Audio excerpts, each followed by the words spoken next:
we're going to turn to our screen here, and I'm doing a screen record here, of course. So there's a couple of foundational things that I had mentioned earlier when we do enter into our Sunday morning processes. So we want to, of course, get on our iMac, open ProPresenter. Here's a tip I would say. Even if ProPresenter is open, close it, open it again. ProPresenter is a great program, but sometimes it can act a little funky, so we want to make sure that we are starting on a clean slate. And so the way that we make sure that we are starting on a clean slate is just by closing the program and opening the program. So we have ProPresenter all ready to go. My cursor, of course, is not normally this big, but this is just to make sure that you can see exactly what is going on.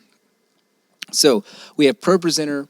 Another thing we want to make sure of is that we have Light Key open. It looks like a giant disco ball, and this icon lives here, and it's always here. Keep in dock. I would highly recommend just keeping that there. Sunday presets. So a while ago, I had went in and programmed all of our stage lights. So the main settings that are important for what we do on Sunday mornings is our musical worship. This is the lights. This is the lights that we always have on throughout our entire service, and of course, to turn off our lights. If you ever want to get creative, by all means, feel free. But this is what has worked really well for us. There's another way that we can turn on our lights, and that is as long as we have Light Key open, we can turn on them in ProPresenter, and we can turn them off as well. This is under the Macros tab, which is the far right on ProPresenter. Macros is just a way of understanding if I press a button, it creates a series of events. So in this case, I did that for turning off lights and turning them on.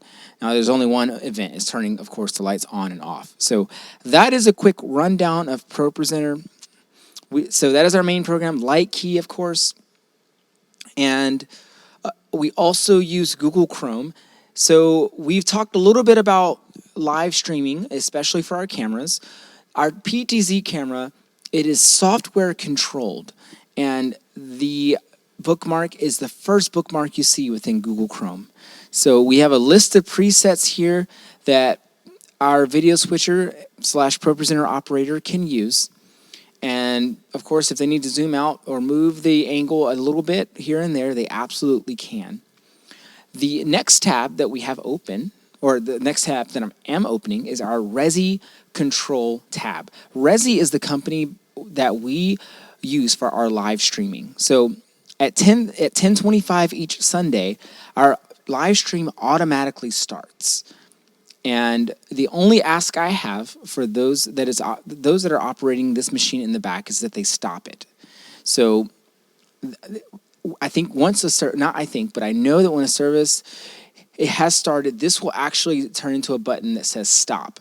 It will be a yellow button that says stop. So at the end of the service, they hit stop, and of course it stops the live stream. And that's all that we need to know for that. So we've gone through ProPresenter. We've talked a little bit about that. And we've talked a little bit about Light Key. Basically, it's just turning the lights on and off. The reason why I stress using Light Key, we never want a situation on Sunday morning where the lights aren't on, because they need to be on for viewers at home to be able to see what's going on. And of course, having it lit within the room is obviously important as well. So ProPresenter, Light Key, we talked about this bookmark for our pan, tilt, and zoom camera, and we talked about Resi Control.